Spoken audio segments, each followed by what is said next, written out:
This program includes dramatic reenactments of scenes which depict real events and contains material which is intended for George Bush. Welcome to the show.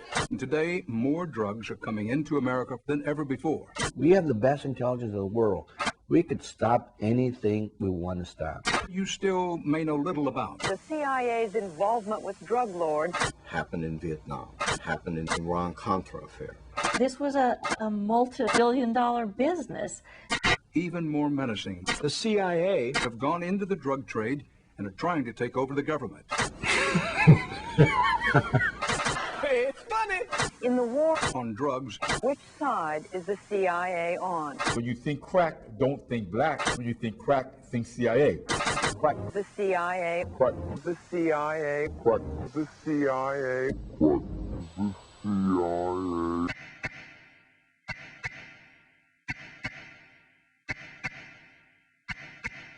Christopher Simpson is an author and professor at American University, Washington, D.C.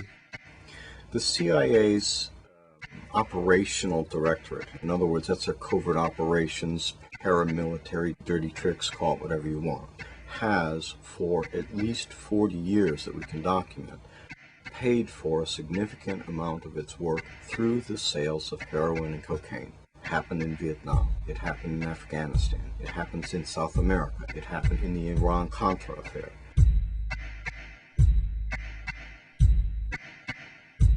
In 1987, Oliver North was investigated for his role in a covert drugs for arms operation. The Iran-Contra hearings proved that the CIA smuggled cocaine to fund the Nicaraguan Contra army. The intelligence agencies of this country, by God, should be involved in this battle instead of working with the scum of the earth, which they've been doing. Former DEA agent Cele Castillo discovered the CIA drug smuggling operation at Ilopango Air Force Base, El Salvador.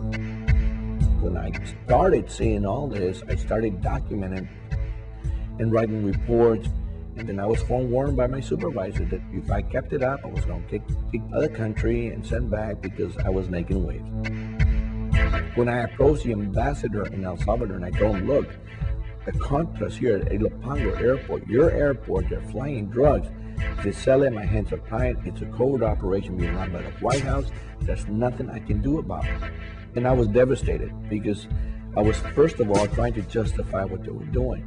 I said, there's got to be a catch to this. There's something here that's not right. I mean, we were complicitous as a country in narcotics traffic at the same time as we're spending countless dollars in this country to try to get rid of this problem. It's mind-boggling.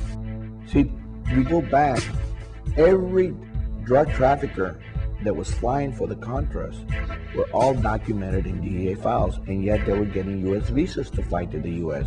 by the Central Intelligence Agency. Many of the planes from Ilopango were landing at Mena Air Force Base in Arkansas. Arkansas journalist Mara Leverett investigated the drug smuggling operation. A tremendous volume of cocaine was coming into the state. People wanted to know what was happening in Mena and Arkansas, and so a good deal of information had come to light. Arkansas had been the home base for this major international drug smuggler, and he had been able to operate without being stopped. In January 1986, Barry Seal was subpoenaed by the Arkansas grand jury investigation of the Mena connection. He became a government informant. My top load paid me $1.5 million for a single trip. Because of the CIA connections and the federal involvement in that operation, no investigation of Barry Seal or anyone connected with him was ever going to be allowed to go anywhere, because if any part of that operation were brought to light, it might tumble the whole house of cards. Before he could testify about his role in the CIA drug operation, Barry Seal was gunned down in cold blood.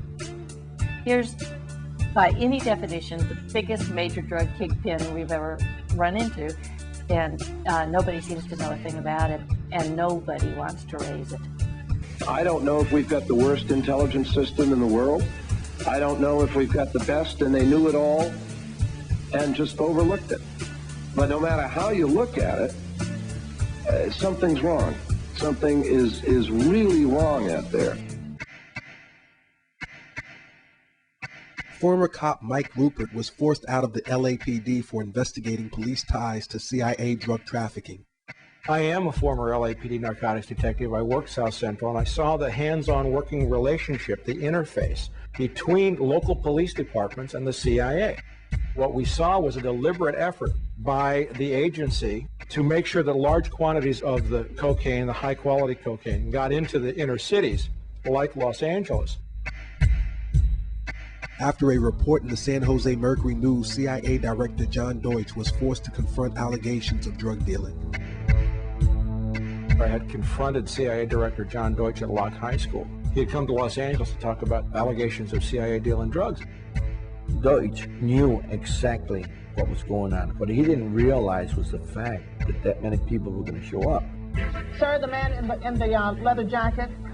I will tell you, Director Deutch, as a former Los Angeles police narcotics detective, that the agency has dealt drugs throughout this country for a long time. The room exploded. What I saw at that time was that there was a crying lack of knowledge in the body politic about how much evidence there really was about the criminal activities of the Central Intelligence Agency, specifically dealing drugs. Director Deutch, I will refer you to 3 specific agency operations known as Amadeus, Pegasus, and Watchtower. I have Watchtower documents heavily redacted by the agency. I was personally exposed to CIA operations and recruited by CIA personnel who attempted to recruit me in the late 70s to become involved in protecting agency drug operations in this country. I have been trying to get this out for 18 years, and I have the evidence. If you have information about CIA illegal activity in drugs, you should immediately bring that information to wherever you want, but let me suggest 3 places. The Los Angeles Police Department,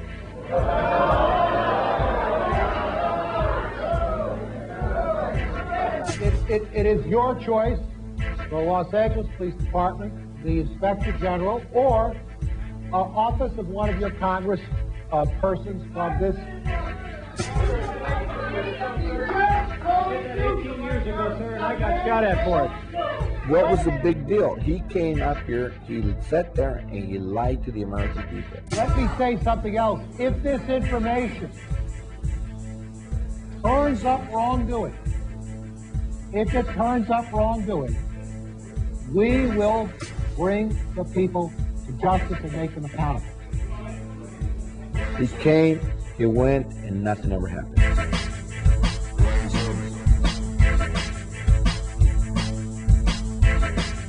First of all, there is no such thing as the war on drugs. There never has been and never will be. There are currently, right now in the United States, 60,000 active open cases of police corruption, and that's due to drug money. Drug money has been integral to the CIA covert operations practically from the beginning of this agency. These are very serious allegations that are being leveled, and they go to the heart of our nation. And if all of the people who have spoken today, telling their own piece of what they have been able to assemble, are wrong, somebody needs to shut us up.